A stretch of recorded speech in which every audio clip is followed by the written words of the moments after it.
Hey guys, welcome back to the channel. This is part 11 of What If Naruto was the Jinchuriki of the World Eater. If you guys enjoyed this What If, and want to see part 12 of it, comment down below, and let me know. And go ahead and check out other What Ifs in the channel. Before we start, please do support for more awesome content. Don't forget to subscribe and leave a like, and also share this video with your friends. So let's start this video. So, what do you need me to do? Naruto asked calmly, standing before the Uchiha heirs in a barren rocky training ground, with a thin stream of smoke curling from the bowl of his pipe. Suki rolled her neck, and cracked her knuckles. Normally I wouldn't ask this of anyone, much less someone I like, but can you tell me the intensity of my Kaiten jutsu? I need to work on the strength of the flames, and the speed of my hand seals, and I know you can take the heat. She explained with a tentative smile. Yeah, alright. He replied easily, folding his jacket up and setting in on a flat rock with his pipe on top. Just aim for my chest. Also, why? The Uchiha inhaled and exhaled, preparing to practice. Well, I need to work on the weakest of my affinities. Suki instantly grimaced. I said affinities, didn't I? Naruto nodded, an amused smile baring his sharp black fangs. Yes you did. Fire is your weakest affinity. Yeah? She grumbled unhappily. The last of the Uchiha with the lightning affinity.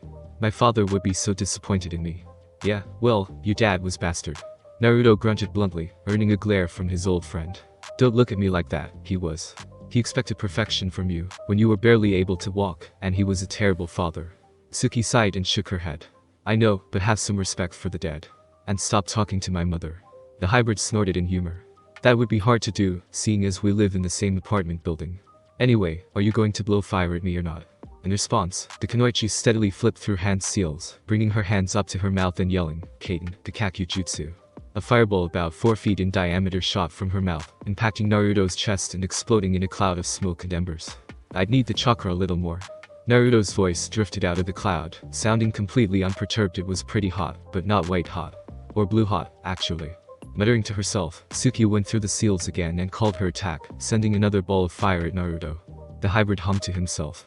More kneading. So, what was up with your match? At a court eyebrow, he explained. Don't get me wrong, it was good. I noticed the one-handed seal you made for the Kawarimi in the Shunshin, but after that guy wrapped you up, you looked pretty pissed. Suki flushed and coughed.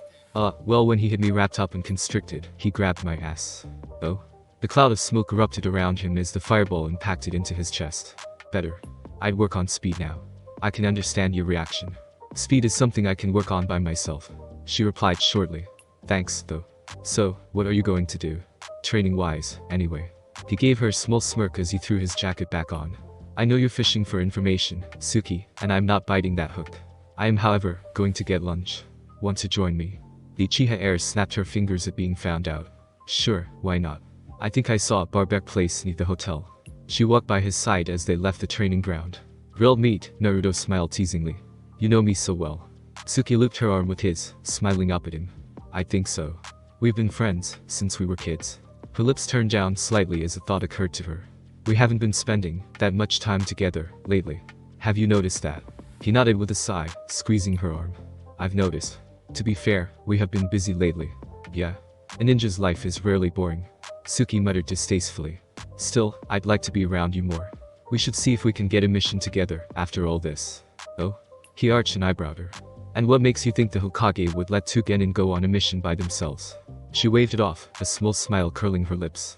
I know you're going to make Chunin, Naruto, don't play card with me. And you just as well know that I'm going to get promoted too. I am the best in our class, after all. We'll see. Naruto replied vaguely as they entered the barbecue joint. You want to get a booth? Sure. As the two were led into the dining area, they came across Shikamaru and Choji at another table. Hey, you two. The lazy Nara greeted them lazily. Taking a break from training. Suki nodded. Yup. Just getting lunch. The Akamichi gave them a friendly smile, and gestured to the seat across from them. Want to join us? Trading a meaningful glance with the Uchiha, Naruto shook his head. No, thank you. Where's Ino? Shikamaru shrugged, turning a few pieces of meat with his chopsticks. Asuma-sensei is off training her somewhere. We'll probably see them tonight, if I had to guess. He replied with a sigh. Suki glanced between the two genin, one slim eyebrow rising. You guys aren't going to spend the whole time here lazing around, are you? The Nara groaned, his head thumping on the table. You sound like my mother. He muttered into the wood. Well, I'm going to train tomorrow. Choji added, sticking a piece of meat in his mouth. I saw what Tenten could do in the second exam, that's why I forfeited instead of facing here. As I am now, I would have ended up as a pincushion before I could get a hit on her, and that doesn't sit right with me. Naruto gave the chubby ninja a nod.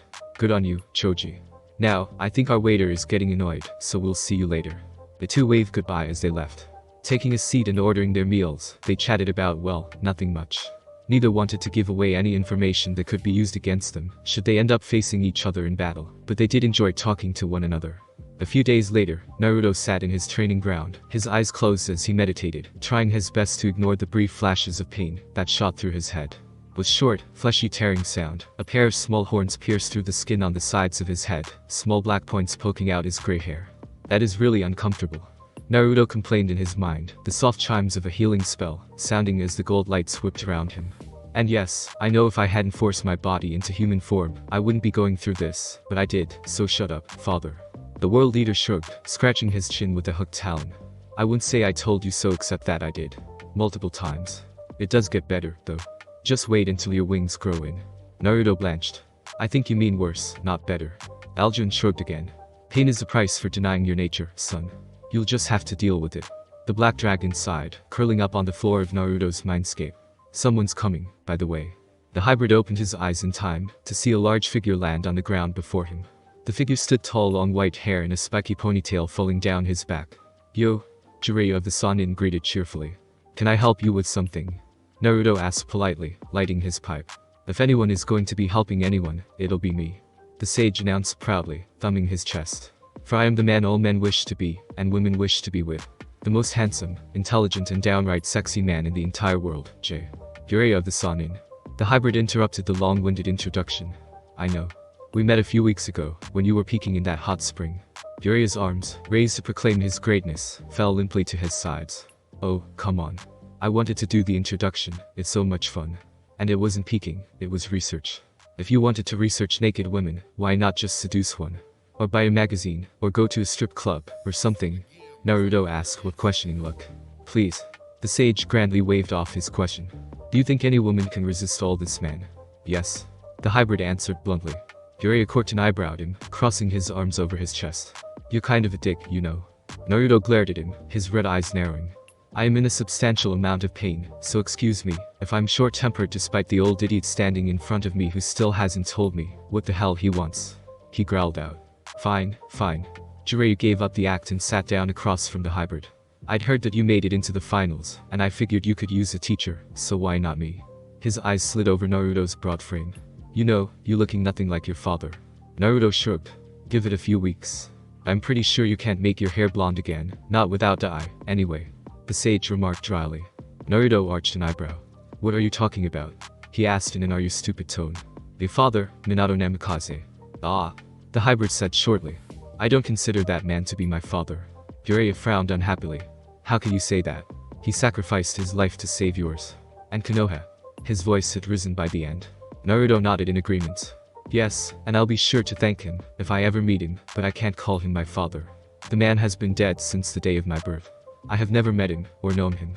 My only knowledge of his appearance is a stone face looming over me for most of my life. And while he had a part in bringing me into this world, he is not my father. My father, the one taught, trained and raised me, is sealed in my stomach. He explained plainly. I mean no offense, but you can see why. Jiraiya grunted, but nodded ruefully. Doesn't mean I like it. You're talking about Alduin, right? At Naruto's nod, he hummed. Well, just because you don't think he's your father doesn't mean you aren't his legacy. As I said before, I can teach you. Teach me what? Naruto asked curiously, not hiding his enthusiasm at the idea for new techniques. Whipping the large scroll off of his back, the sage grinned. Summoning. Ah. The hybrid clicked his tongue. That wouldn't be a good idea. Jiraiya frowned. Why not? Summons are some of the most powerful creatures around. Yes, but they're animals. Naruto pointed out. Even though I'm not done yet, I still smell and have the instincts of a dragon, and every animal is naturally scared of me, including predators. The toads would refuse to work with me because they would be too scared, or they would attack me. I'm also basically a summon animal myself, without the summoning part. He waved his arm at the silence surrounding foliage. Have you noticed that you aren't hearing the normal animal sounds of nature? It's because they can smell my pheromones. They know I'm here, and they're avoiding me. Puffing, the sage rolled the scroll up and slung it on his back. Well, alright then. How about this? Jiraiya held out his hand. A soft humming sang through the air as blue chakra gathered in the sage's hand, spinning into a large orb that, as it picked up speed, began to screech loudly. Turning, Jiraiya turned and drove his hand into a nearby rock, a plume of dust rising from the impact. With a wave of his hand, he pushed the cloud away, revealing the face of the rock. It was covered in deep, spiral-shaped gouges, and after a second, it collapsed in a broken pile. "Wow," Naruto said, looking over the small pile of rubble. "That's an impressive technique." "I know, right?" Jiraiya proclaimed with a wide grin. "Minato created that over 3 years, after seeing a Bijidama." In his mind, Kyuubi perked up. Watching Naruto's memory of the jutsu, she frowned. "That doesn't make any sense," she grumbled, tilting her head curiously. "The Bijidama isn't a drill, it's a bomb. It explodes. Like a bomb." "Naruto, tell the old human he's wrong." Naruto cocked an eyebrow at the Biju, but complied. "Kyuubi says you're wrong, because the Bijudama is a bomb attack, not a drilling one. And you called me by my name. I knew you would eventually." He smiled to himself at the Biju's embarrassed spluttering. "Well, I wouldn't know, I didn't make it," Jiraiya replied with a shrug. "So, want to learn the Rasengan?" The hybrid held out his hand, his brow furrowing in concentration. To Jiraiya's amazement, a thin blue shell of chakra formed in Naruto's palm. It wasn't nearly as dark and solid blue as the one the sage had made, but it was amazing for a first try. "Ha!" Jiraiya hut, flicking a pebble at the blue orb. The piece of rock bounced off the technique, causing it to waver and dissipate in a small burst of air. "Well, that's a good start, you seem to have the first step down. I didn't get the chance to explain the steps, even. It looks similar to the Binding School of Magic," Naruto shrugged, a swirling, dark purple orb of energy flaring to life in his hand. "Though that is an attack and this is not." The sage reached into his pocket and tossed a rubber ball at Naruto. "That's your magic, huh?" Sensei wasn't very clear on what it is, though he seems to think it's the spiritual part of chakra used by itself. The hybrid held up the ball, crooking an eyebrow. "Oh, right. It's the second step to learning the Rasengan, power. You form the Rasengan inside and try to make it burst," Jiraiya explained. "Oh?" Naruto turned his gaze to the ball, his eyes narrowing. "Yo? Magic. Are you going to tell me what it is?" Jiraiya asked curiously. "Oh, right." He spoke to the sage, while keeping his gaze on the ball. "Well, there are quite a few theories about what Magicka, or just magic, really is. For instance, some said it is the remnants of the power of God-like entity after it died creating the world. Or the expression of a force that penetrates and binds us all to one another, which leaks through the stars, which are actually holes that have been poked around the shell that holds us in this dimension. Some even say that it is the life force of those that have died in planet itself." "Not your chakra?" Jiraiya probed with a surprised look. Naruto wavered his free hand. Kind of. If you're going with that, then it would be the spiritual side of not your chakra as opposed to a mix." With a loud bang, the rubber ball burst in a storm of shredded rubber pieces. "There we go. I guess with the Kyuubi inside of you, power has never really been an issue, right?" the sage said knowingly, before pulling a small plastic bag full of deflated balloons out of his pocket, tossing it to Naruto. Naruto glanced down at the package, then up at Jiraiya, one of his eyebrows slowly rising. "Do you always carry around a bag of balloons?" he asked tentatively. The sage shrugged uncaringly. "You never know when a bit of random crap can save your life. Anyway, the third step is combining the first two, by keeping the powerful, swirling chakra contained in a shell. The best way to learn how is to form a step 2 Rasengan inside the balloon, without popping it." The hybrid nodded, already finished with blowing up a balloon. He held it in his hand and began to form the technique, only for the balloon to pop immediately. "Whoops. Whew." Jiraiya blew out a relieved breath, "Thank Kami. If you had managed to complete the damn thing in an hour, I would have blown a fuse." Naruto discarded the remains of the balloon, and blew up another one. "I accidentally popped it on my talons," he explained simply. "Oh?" The sage kicked back, relaxing on the ground with his hands crossed behind his head. "So, you can talk to the Kyuubi?" "Yup. She can be very bitchy." "Hey. Like you can deny that, Fluffy." Alduin taunted, laughing mockingly at her. "I don't deny it, lizard." Kyuubi shouted back, growling. "I just don't like being misrepresented." "And shut up." The world leader narrowed his dark red eyes on her. "But you agreed with what he said. How could he possibly be misrepresenting you?" The giant fox shrugged. "Well, he's a human, and he didn't say it with nearly enough panache." Jiraiya chuckled, shaking his head. "I can imagine that. So, how's your harem going?" "It's not a harem." Naruto denied, the balloon popping in his hand. "Damn it. I just call it an open relationship." The sage cocked an eyebrow. "I definitely heard air quotes in that." The hybrid nodded, blowing another balloon. "Well, it is a harem, but the word just sounds weird. Like something someone using a hair-based attack would say. Like, I'm about to harem up. Or something stupid like that." True enough. More days passed.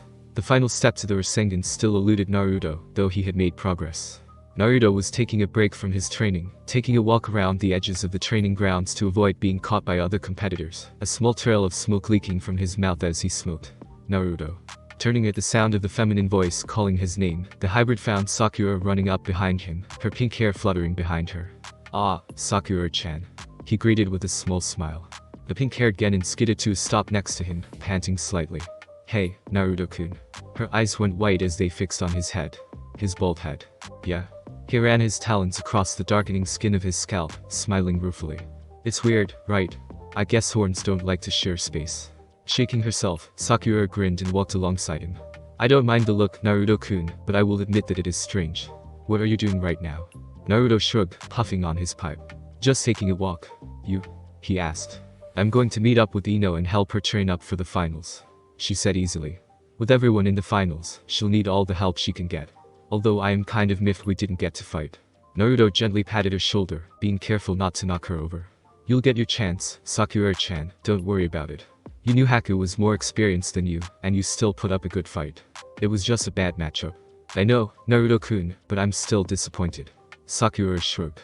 "Oh well. So, when is your change going to be done?" The hybrid arched an eyebrow at her. "I'd say around the time of the finals." "Why do you ask?" Blushing, Sakura brushed a loose pink bang behind her ear. "Well, we haven't gotten to do much since we graduated, you know. And, well, I wouldn't mind spending more time with you, when you're more human. No offense, but I'm pretty sure I could cut myself on your skin. I'm sorry if that's rude." Waving her concern off, Naruto sighed out a cloud of smoke. No, I understand. I look pretty and human, I know." An awkward silence fell between them as they walked, and Sakura stopped at her destination. "Well, this is where I leave." "Alright. See you later, Sakura-chan." Naruto gave her a kind smile and turned to walk off. "Naruto-kun?" the kunoichi asked hesitantly. "HM?" He turned back to look at her, as Sakura quickly strode up to him and carefully climbed up his arm, pressing her lips to his cheek. "I just wanted to give you that. Just so you know." She mumbled, blushing. She hopped down from his side and dashed off, leaving him behind. Smiling to himself and shaking his head, Naruto continued his walk, humming to himself as he smoked. A scent drifted into his nose, making him freeze. Sterile metal, chemicals and snakes. Like Kabuto, but with a more Artilian emphasis. Turning a corner, he nearly ran into the Odo Jonin sensei, where the scent was strongest. "Excuse me." Naruto stepped around him, her. "Oh, it's no problem, Naruto-kun." The Jonin replied cheerfully, in a silky, husky voice that didn't clear up the gender issue at all. Pausing, Naruto regarded them with a curious look. "You don't seem to be all that angry that I killed 2 of your genin," he stated calmly. The Jonin shrugged, still smiling. "It happens. And after hearing why you brutally executed them, well, I was quite cross with them myself," they proclaimed, planting their hands on their hips. "To think 2 of my students refused to treat someone such as yourself, and even attempting to kill you. I honestly might have killed them myself." Naruto narrowed his eyes on the Jonin. "Someone such as myself?" he asked carefully. "And why would you have killed them?" Blinking their deep purple eyes, the Jonin gestured at the hybrid. "Well yes, someone from one of the big 5 villages. Odo is a very small hidden village, and helping you would have given us some goodwill or favor, at least, all of which would have helped us establish ourselves. As for killing them, well, their callous disregard for the life of an injured stranger, while not a bad thing for a ninja to have in certain situations, is not something we try to promote at Odo." "Ha." Naruto grunted softly. "Thanks for explaining that to me. What is your name, if you don't mind me asking?" The Jonin smiled widely, arching an eyebrow at the hybrid. "It's only polite to introduce yourself, but in this case, I already know who you are, Naruto Uzumaki, Konoha's Kakushin." They eyed him up and down, their eyes lingering on the black scales. "Though I can definitely see why they call you the Black Dragon of Death." Naruto nodded sheepishly. "I didn't pick it, I swear." The Jonin laughed cheerfully. "I can tell. Anyway, my name is Shikamaru Yakushi." He bowed politely. "I believe my cousin is a Konoha genin, actually." "I think so," Naruto replied. "Pleasure to meet you. And you as well, Naruto Uzumaki. For now, I must leave. Until we meet again." Shikamaru nodded and hopped into the trees, disappearing into the foliage. "Well, that was creepy," Alduin stated plainly. "Definitely," Naruto thought, his eyes fixed on the point the Jonin had occupied. "There is more to him, and Kabuto, than just being cousins, and even that is suspect, but there isn't anything I can do about that. The Hokage isn't going to get here until the finals, so I'll have to tell Chichi then." A few days later, Naruto returned to his training ground, only to find that it was occupied by a girl with red hair, who turned to look at him as soon as he entered the ground. "Naruto." The girl cried happily, rushing to embrace him. Naruto caught her carefully, considering the spikes and scales he was growing. Karen. He muttered, recalling the kunoichi from the last exam. The kunoichi took a deep breath of his scent and opened her sense, allowing the fiery, chaotic and yet comforting feeling of his chakra to wash over her. She sighed, trying to wrap her arms around him. Karen? Yeah? Naruto sheepishly scratched the back of his head, unsure of how to react. So, you're an Uzumaki. He went with the first thing that he could think of. Yuhe. She replied simply, rubbing her cheek against his chest. Rolling his eyes, the hybrid picked her up and sat, setting her on his lap. Karen, focus, please. Suddenly jerking back, her face red, the kunoichi sputtered, adjusting her glasses in embarrassment. Ahem. Yes, okay. Shaking her head, Karen looked up at him with a furrowed brow. So, I didn't get the chance to ask this, but how are you an Uzumaki? Well, when a man and a woman love each other very much. Naruto started, only to be cut off by Karen. Not what I meant. That's not what I meant. She cleared her throat after her outburst, her cheeks flushed. What I mean is, well, my parents always told me that the easiest way to tell an Uzumaki apart from a crowd was by the red hair. Or, in my case, the feel of their chakra, which is chaotic, but controlled chaos, like a whirlpool. Naruto nodded in agreement. That makes sense when you think about it. Anyway, my parents, my dad, had blonde hair and that ended up being dominant, so I had blonde hair instead of red, before it fell out. He shrugged. My mother's name was Kushina Uzumaki, if that means anything to you. Karen shook her head, red hair swishing about. I think I remember hearing about a woman named like that, when I was in the academy. Something about the Third Shinobi World War, I think. Oh? Humming, the kunoichi snuggled back against Naruto's chest, making herself comfortable in his lap. I want to come with you, when you go back to Konoha. She murmured, setting her head on his shoulder. Can you do that? The hybrid asked curiously. Well, my teammates did die. She stammered, her thoughts drifting back to that event. Karen shuddered and pressed herself against Naruto, shuddering. I could claim trauma, not like that would be false, and resign my Hidiate. Naruto gently wrapped his arms around her, holding her in a comfortable embrace. If you really want to, I wouldn't object. Karen nodded against his skin. Yeah, I want to. I don't have any family left and I don't think I can be a ninja anymore. She shivered, hugging her arms to her knees. After what happened to Kojiro and Kishimoto, I don't think I could stand seeing more of that. Whatever you decide, you'll always be welcome with me. Naruto stated firmly. Family should stick together, especially when it's a clan like ours. That is to say, a clan made up of 2 people. The Uzumaki girl hummed, smiling to herself. Thank you, Naruto. No problem. More than a few days later, Naruto was called to the Raikage's office. His change having progressed even further, the hybrid hid his appearance with a henge, though that couldn't hide his now ridiculous nearly 8-foot frame. Ducking under the doorway, the hybrid stepped into the office, and found Ace sitting at his desk, Samui, and Yujito standing before him. Smiling, he greeted the 2 blondes. Good afternoon, ladies. You are getting stupidly tall. Samui pointed out bluntly, looking at the top of his head brushing a light. Naruto sighed. Yeah, I know. So, how has your training been going? He asked them both. The sisters shared a secret smile, before looking innocently up at the hybrid. It's been going well. They replied in simply and in sync, saying no more. Taking this as his cue, I spoke up. Now, I have called you all here for a reason. He started, delicately folding his large hands on his desk. The first day you arrived here, I realized something. The Raikage paused to take a breath. I wouldn't be there to see many things in your lives, my daughters. He said sadly. But, I wanted to witness one thing the most. Your marriage. Yujito gasped lightly, and Samui looked surprised. You don't mean? I nodded. Yes. I want you to get married here, in Kumo, after the 3rd exam. He stood from his desk and walked around it, his hands clasped behind his back. It may be soon, but I do not want to miss this due to politics or anything else extraneous. Please, girls, give your old man this, at least. Samui turned white eyes on a shocked Naruto. Naruto. He shook the surprise from his mind, giving the girls a shrug. It is ultimately up to you, Samui, Yujito. Do you want to get married here? He asked seriously. Yujito looked to her sister, thoughts flying through her head. They silently stared at each other, communicating silently. Finally, they nodded. Okay, the blonde Jinchuriki said breathlessly. We'll get married here. The white smile broke out on A's face, and he swept the girls up into tight hug, whispering to them. Thank you, my daughters. Thank you. Taking a bracing breath, Naruto looked out the window overlooking Kumo, clouds covering the city like a thick, white blanket.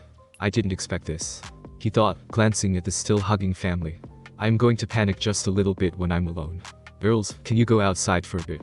I asked politely, releasing the embrace. I need to talk to your soon-to-be husband, and then we'll go for lunch, alright?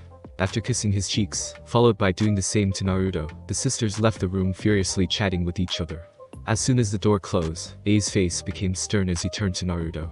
I know it may be cliched, but if you ever hurt my daughters, Naruto Uzumaki, I will tear you apart, limb. He whispered, meeting Naruto's eyes. Still somewhat shocked, Naruto nodded. I know. He replied simply. Far away. He stared out into the ceaseless rain that fell on the glass and metal buildings, rivulets of water streaming down the windows, uncaring of the droplets that touched his placid visage. He didn't move from his post, not even as soft footsteps reached his ears. Conan. The woman stepped up next to him, the rain quickly soaking the paper flower in her dark blue hair, her amber eyes half-lidded and blank. Nagato. We have received more news of the Kyuubi Jinchuriki. She said simply, her voice as toneless as her face. What of it? Nagato asked quietly. He is more powerful than we could have predicted. She reported, her gaze looking out over the village. If things proceed as they have, he may be too strong to face directly. Toby believes that waiting out the time it would take for the Kyuubi to reform is a better alternative than having our plan fail entirely. The man sighed silently. I see. What shall we do? Conan asked plainly. Nagato blinked, his purple, rippled eyes shifting to meet her amber ones. I am a god. He stated it, as if it was irrefutable. Time means nothing to me. And if the Kyuubi Jinchuriki has Toby worried, then we should heed his advice. There are more than enough disgruntled ninja who would jump at the chance for vengeance against the villagers participating in the exams. Find them, and gather them. We will give them the chance for revenge. And you will make sure the Kyuubi Jinchuriki dies, Conan. Conan bowed deeply. Yes, Nagato. It will be done. Scratching at his head, Naruto hummed to himself as he carefully turned the spit holding a cooking carcass over the flickering flames, tongues of fire licking at the meat, the blood and juices sizzling from the heat, the heady, spicy scent of various herbs rising with the smoke. Sniffing, the hybrid stoked the flames and leaned back on his seat, minding his horns, which had grown to over a foot, his pipe held lightly between his teeth. Bushes rustled as two bodies passed through the shrubbery, coming into the firelight. Evening, Naruto. Ila greeted him with a small smirk, her fierce blue eyes gleaming. I hope you've got enough for all of us. Naruto smiled at her, and Mira as the huntress and the dragonborn took seats around the fire. I knew the smell of roasting meat would draw you, Ila. Of course I have enough. He replied, withdrawing his scroll and unsealing a few bottles of honey-colored alcohol. Taking a bottle, Mira removed the cork with her teeth, and took a deep drink, sighing in satisfaction. The world is strange, she muttered with a sigh. Devices that are more advanced than what the Dwemer built, for the most part, a whole new way of writing and fighting. What I remember from shops and eateries and homes are there, just different. Ila grunted in agreement, swigging her meat. No hulls. Homes are larger than I ever thought they could be, restaurants, lightning being harnessed to light a room or power those talking boxes. The dragonborn shook her head ruefully. There aren't any guilds anymore. Every warrior seems to be a mix of the Thieves' Guild and the Dark Brotherhood, except for those samurai I've heard about. Everyone fights so fast, now. Naruto turned the carcass again, grinning as the two women grumbled to each other. Would you rather have stayed in the hunting grounds? He asked teasingly. PFFT, no. Ila laughed, wiping her lips of stray foam. The differences are far better than spending another night in that place. Withdrawing a knife, the hybrid carved a flank from the animal, and took a bite, nodding in satisfaction at the taste. Dinner is ready, he vocalized before taking another bite. As they feasted on the meal, Naruto noticed that the two warriors had changed their clothes in the time they had been around. Both wore simple, though reinforced clothes, with their favorite weapons next to them. By the scrolls attached to their belts, Naruto suspected they had been taught how to seal and unseal items. That meant those scrolls probably carried most of their weaponry and armor. That would be a good thing in Mira's case, as she killed so many dragons in her time in Skyrim. She made sets of both dragon bone and scale armor, not to mention a longsword. All of which was rather heavy. I see you've learned a bit about sealing. Naruto brought up, gesturing to the scrolls. Mira nodded, speaking around a mouthful of meat. HM. That woman, Mikoto, has been teaching us about the world, including that strange form of Michika. It is surprisingly difficult to learn. The dragonborn grumbled unhappily. As someone who can pick up skills very quickly, it is very irritating to be stymied in such a fashion. Naruto chuckled at the annoyed expressions. It will get easier with time, I am sure. And here I thought Michika was strange. Ila chipped in, swigging from her bottle. Then after spending however many years in the hunting grounds, even that is stranger. I remember thinking what milk drinkers mages were, and now proof. They can seal things in writing, or shoot fireballs out of their asses and lightning from their mouths. They laughed at the image, settling in as the animal was consumed with meat, and the fire began to burn low. How are you holding up? Mira finally asked, eyeing the imposing, scaled form sitting next to her. I noticed that you've gotten bigger. And the horns, the huntress added. Naruto groaned and rolled his neck, stretching his arms out. As the cracking of joints faded, he spoke. Yes. I am nearing my final transformation. I think it will happen after tomorrow. He flexed a few unseen joints, the sound of leather scraping over the ground registering in their ears. I also grew my wings. The dragonborn scooted closer to him, gently grasping the warm, leathery skin of his wing. Can you fly? She asked eagerly, feeling his pulse through the thin limb. Not yet, Naruto answered with a huff. The muscles haven't finished growing in yet. But I will be able to soon. Can't wait for that. Yawning, Mira snuggled against his side, laying her head on his chest. Well, you better take me for a flight. I remember what it felt like to fly from the dragons I consumed, and those I rode in my lifetime, but it has been a long while since then. Leela took up a similar spot. And me as well. I do prefer the ground, but flying would not be an experience I want to miss. Leaning against him, the huntress looked up at Naruto. What are you going to tell those who ask about your appearance tomorrow? Naruto shrugged. I'll tell them it's a combat transformation. They aren't that unusual, and most will take that at face value. Leela hummed in reply, her eyes fluttering close. After a few minutes, soft snoring joined the quiet crackle of flames as the two Nords fell asleep, lulled by the warmth Naruto exuded. Feeling weariness drawing upon him, Naruto drew his wings up to cover Mira and Leela like blankets.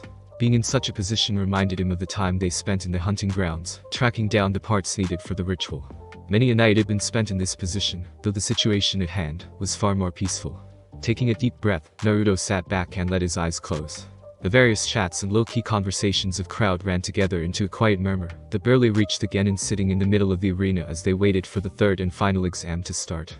Up in the cage box, Hiruzen had arrived, and was being greeted by the two cage respectfully shaking hands. I can assume you made the journey without any trouble. Of course. Sarutobi replied politely. It was rather smooth, thank you. I see the other cage haven't arrived yet. I shrugged uncaringly. Well, they're probably being cautious. It's not often that the 5 cage meet for any reason, let alone to watch their ninja fight for the right to be promoted. He said bluntly. True enough. The Hokage agreed, taking his seat. Jiraiya and an Anbu in a bear mask took up a place behind his chair, nodding to the Hachibi Jinchuriki and Yutsuki L behind the Raikage. Morning. A silky, husky voice greeted them cheerfully, as a voluptuous woman in a dark blue battle dress strode up to the box, flanked by a sour-faced man wearing an eye patch and talismans in his ears on her left, and Zabuza Momochi on her right. Hiruzen could have sworn that the demon of the mist was pouting for some reason, though he brushed that aside in favor of smiling and bowing politely to the red-haired woman. And you must be Mei Terumi. A pleasure to meet you in person, he said, offering his hand. Mei shook his hand in the Raikage's before taking her seat. The feeling is mutual, I assure you. She replied with a smile, her eyes flickering over the genin on the field. I heard Naruto-kun would be here, but I don't see him. Jiraiya, who had been surreptitiously ogling the attractive Mizukage, frowned. You know Naruto? He asked, disappointed. Of course. Mei replied, not looking at the Sanin. I'm the last Terumi, and he's the last Uzumaki, we've met before. She shot a quick glance at the Hokage. You're aware of our situation, correct? Hiruzen nodded simply, lightly puffing on his pipe. Of course I am, young Naruto told me as soon as he knew. Knew what? The crotchety old voice interjected, drawing the attention of the cage.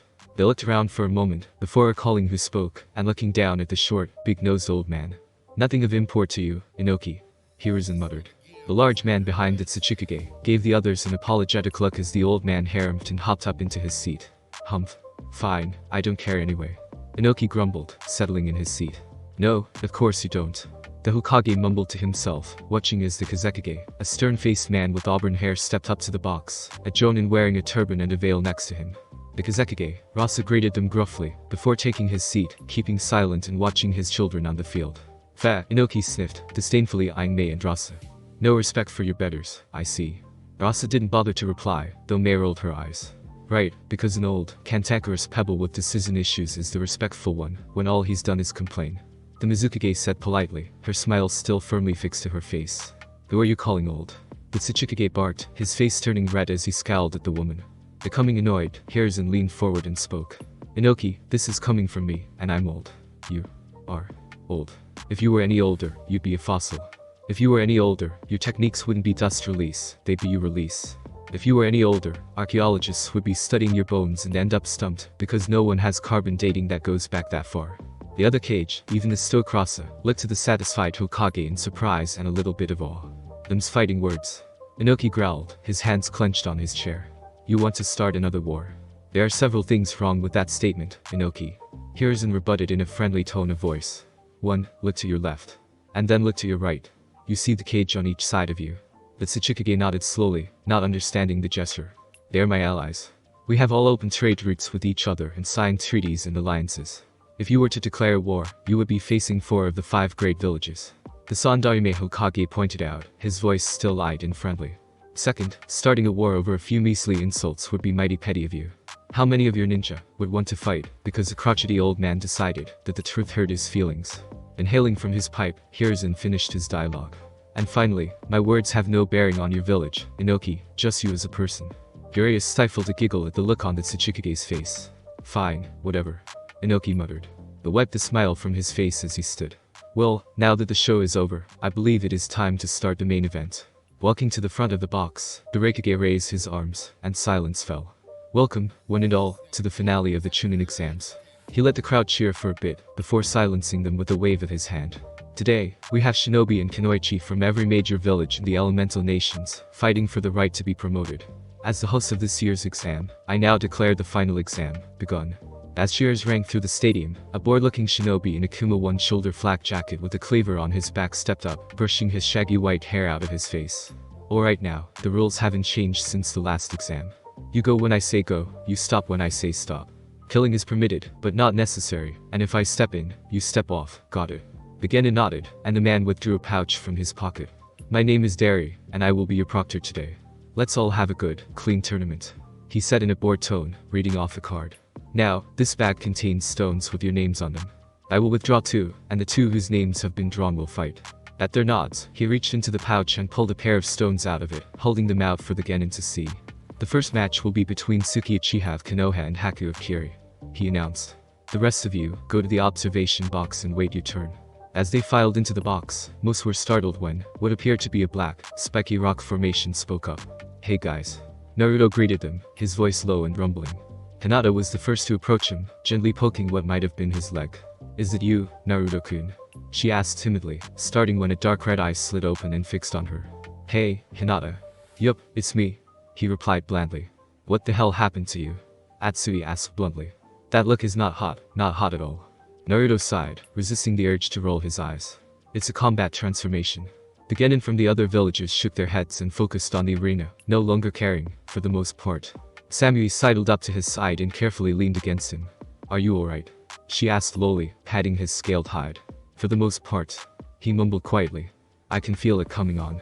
He didn't need to clarify what it was. I might have to quit out of my match. The observation booth fell silent, as did the crowd, as Suki and Haku circled each other in the center of the arena. The Kiri Kunoichi looked the same as she had 30 days ago, and Suki had added a black mask that covered her nose down, along with 3 kunai strapped to each thigh. Yuri raised his hand. Are you ready? He asked in a dull tone. At their nods, he dropped it and vanished in a shunshin, leaving 2 alone on the field. Cracking her neck, Suki dropped into her stance. I'm not the same genin you fought back in Wave, she said quietly, her fingers clenching into fists. I've gotten much better. Haku smirked slightly, adjusting her gloves. I should hope so, she replied just as quietly. You weren't much of a fight last time. Huffing, the Uchiha flipped through 3 hand seals before silently expelling a ball of fire. Surprise, the Kiri Kunoichi managed to dive away, and rolled to her feet, hurling a handful of senbon. Suki spun away, drawing a kunai and making half a seal, vanishing in a blur of speed towards Haku, who made her own seal and spat a bullet of water at her opponent. Sujin, Teppadama, she announced calmly as Suki aborted her charge to flip out of the way, spinning and launching a pair of kunai at the Kiri Kunoichi. Haku clapped her hands, summoning the water back, and formed it into a flat shield of ice, the weapon sticking into the icy surface. She flicked her wrists as the shield shattered, coalescing around her hands into a pair of whips made from the shards of ice. She struck at Suki, the weapons whistling through the air. Suki leaped over the first strike and ducked under the second, tossing shuriken at the other woman, which were deflected away with a flick of the whips. Inhaling, the Uchiha flipped through seals and called out, Kaiten, Hasenka, spitting a volley of small fireballs that darted through the ice weapons at Haku. The Kiri Kunoichi brought the whips together to form a shield once more, the fire technique impacting into the surface and causing a cloud of steam to form. Sensatsu Susho, Haku's soft voice exclaimed, the steam streaming together into 1,000 needles that hovered around Suki before speeding in. Before the technique could strike, the Uchiha vanished in a burst of smoke, the needles impaling a rock left in her stead. She reappeared behind Haku, her fists pulled back. Haku spun and caught the blow, twisting and tossing Suki away, before charging in herself. To the amazement of the crowd, the 2 kunoichi began trading blows that blurred and cracked as they were blocked or deflected, so great was the speed. Haku caught a punch, and drove a handful of senbon, threaded through her fingers, into Suki's arm. 2 of the metal needles were deflected by the arm guard, while the last speared into her flesh, causing her to grunt in pain. Suki ignored the stab and clutched Akiri Kunoichi's arm, striking forward and grabbing her other limb, before pushing herself forward in a headbutt that Haku leant back to avoid, being completely unaware of the Uchiha's actual intention. Until the flat of her foot impacted Haku's face in a perfectly executed scorpion kick. As Haku's head jerked back, the hook on Suki's heel caught the collar of her kimono and pulled back, yanking the Kiri Kunoichi over her back and onto the ground. Suki stood and pulled the senbone from her arm, and threw it away, before charging at Haku. Haku recovered from the sudden blow and toss, bringing one hand up while the other flew through seals, and by the time the Uchiha's fist hit, a tall mirror of ice had formed out of the water on the ground. The Kiri Kunoichi stepped into the flat, frosty surface as a cage of mirrors formed around Suki, smirking briefly at the look of recognition on the Uchiha's face. "You remember this, don't you?" she taunted quietly, before blurring out of the mirror. Suki ducked and weaved, senbone impaling the earth around her. Haku paused, her face showing shock, and the Uchiha glanced up at her, the Sharingan's tomos spinning to life in her now redder eyes. "Oh yeah," Suki murmured, smirking. "I remember this perfectly." Haku didn't reply, only dashing from mirror to mirror and raining senbone down on the Uchiha. Suki, with her fully matured Sharingan, dodged almost every needle, tilting and leaning out of the path of the weapons, a few cuts scoring her armor and skin. After a few minutes, Haku stopped in another mirror, panting in exhaustion. Suki, while bleeding and tired herself, was still standing, 4 senbone stuck in her armor. "Since you seem to have taken it up a notch," she said casually, bringing her hands up in seal that was very familiar to Naruto. "I should return the favor." 2 shadow clones popped into existence behind her, and all 3 Uchiha brought their hands down, and unsealed a katana from a seal on their wrists. It was a standard katana for the most part, except for the dark blue hilt with the Uchiha fan crest hanging from the tassel, which meant that it came from the Uchiha armory, and was probably made of chakra-conductive metal. The 3 Sukis grabbed the kunai strapped to their thighs, and visibly channeled chakra into them before throwing the weapons at the mirrors, the blades stabbing deeply into the flat surfaces. "That doesn't work, remember?" Haku asked tiredly. "Wait for it," Suki muttered to herself. As soon as those words drifted into her ears, the Kiri Kunoichi leaped from her mirror out into the field as the kunai exploded, shattering the ice technique into so many shards. Suki, along with her clones, dashed from the cloud at Haku, and leaped into the air as the shadow clones came at the Kiri Kunoichi from the sides, their blades out and swinging. Noticing that the swings were slightly mistimed, Haku managed to dodge the left slash and the right, avoiding them entirely, while pulling a curved kunai from her pouch, and holding it up to block the overhead blow. As the attack connected, Haku realized she had made a big mistake.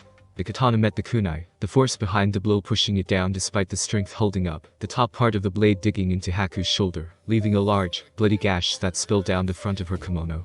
Suki, knowing she had the advantage, disengaged from the lock, and smacked the kunai from her opponent's hand, as her clone circled behind her and struck with the hilt. Haku's vision went dark as a crack echoed through the arena, and her body slunk to the ground. Suki sighed in relief as Medic Nin ran onto the field and Dari appeared on the field. "Winner, Suki Uchiha of Konoha," he announced as the crowd began to cheer. Panting tiredly, the Uchiha heiress sealed her katana, and dispelled her clones, waving to the crowd. Turning, she walked off to the observation deck, pulling down her mask and drinking down the green contents of a phial. Perking up immediately, Suki shook herself, and sipped the red liquid in another phial, sighing in relief as her minor wounds healed.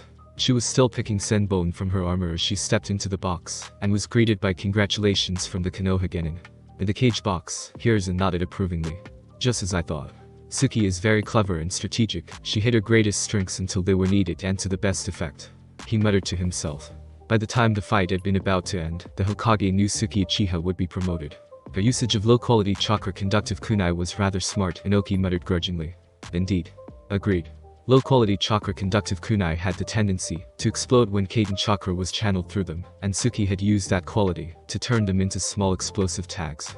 Eri waited for the noise level to settle, before reaching into the pebble pouch again. The next match is between Kari of Kumo and Tamari of Suna. The Yondaime Kazekage leaned forward in his chair as the 2 Kunoichi dropped from the observation box, and took up their places across from each other in the arena. "Hajime," Dari called before disappearing. Tamari smirked, remembering the skills she had seen the dark-skinned Kunoichi use in the preliminary. Opposite her, Kari scowled. It was a bad matchup for her, being a close-range raiden user, while the Suna Kunoichi was a long-range Futon user. The battle was not a long one. Kari attempted to close the distance, while dodging the wind techniques thrown at her by the blonde Kunoichi, her raiden jutsu easily dispelled by the fan user. Eventually, Tamari caught her in a tornado, and, to show off, finished the fight by dashing in, and knocking Kari out with a blow to the stomach from her heavy iron fan. The Kumo civilians booed as Dari announced the winner, but they were drowned out by the others. And the next match is between Hinata Hyuga of Konoha and Yamaguchi of Iwa. The white-haired Jonin called. The heavily built Genin dropped into the arena, the ground cracking under his feet, and slowly made his way into the center. Hinata, on the other hand, barely made a sound as she landed, and demurely stepped up opposite of him. In his chair, Inoki smirked in satisfaction. Your little Hyuga should give up, Hiruzen, he said to the Sandarime Hokage. Yamaguchi's mind may be slow as a lava flow, but his rock golem technique is impenetrable. Hiruzen puffed on his pipe. I think, Inoki, that you will find that my ninja do not give up so easily. He shot an arrow glance at the older man. You should know this already. Yamaguchi was a large man, with a bald, square head and eyes that appeared to be shut, and he basically towered over the smaller Kunoichi. After Dari dropped his hand, the Iwa Genin tipped over before Hinata could even take a step, face planting into the ground so hard that the earth cracked and erupted up into the air around him, before being drawn to his body. With a creaking rumble, Yamaguchi stood back up, covered head to toe in rock, only his eyes left visible. Please give up, he said politely, his voice low and slow. My technique is impenetrable. Hinata narrowed her eyes, and drew a handful of shuriken, rearing her arm back, and hurling them at the armored shinobi with as much force as she could muster. They bounced off with a soft clink.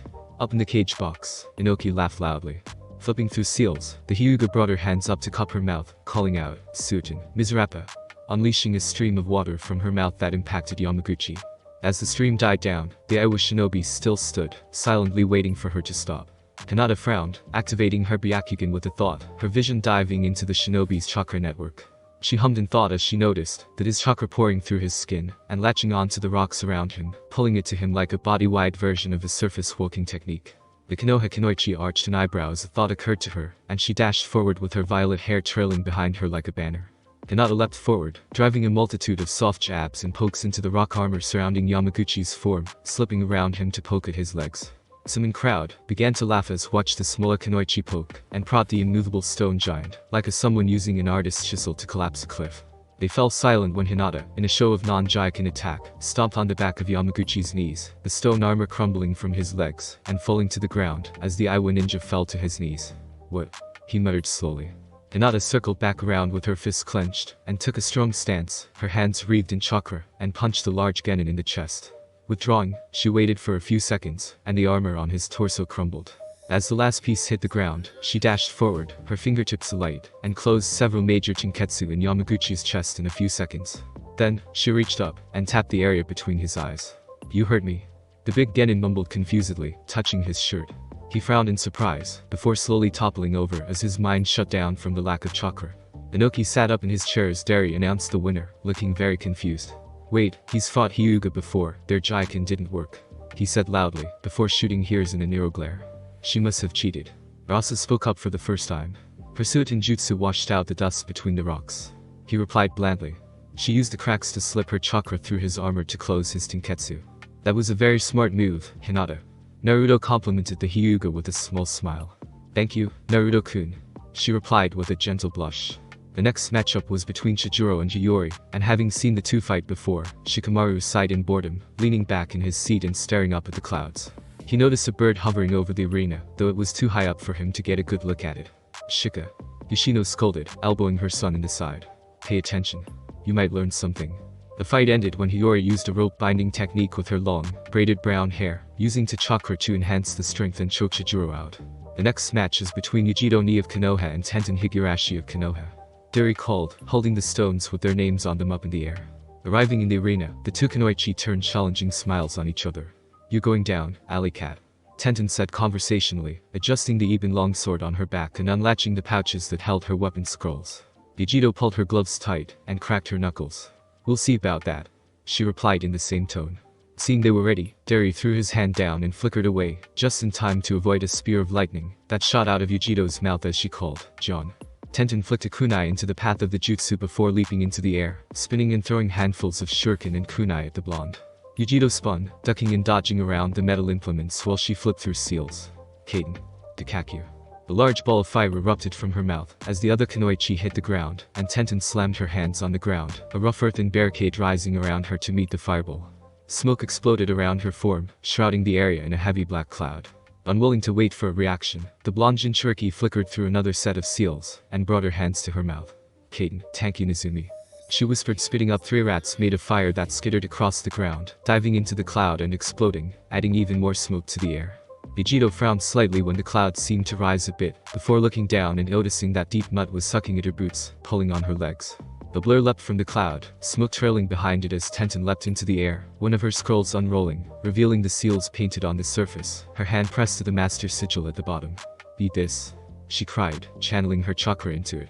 With multiple small puffs, 100 various weapons were expelled from the scroll, all directed at Vegito, who paled slightly at the amount glinting metal screaming through the air at her. She leaned away as a battle axe nearly sheared her left ear off, and a sword almost impaled her shoulder, finding that having her feet stuck in mud was not conducive to dodging.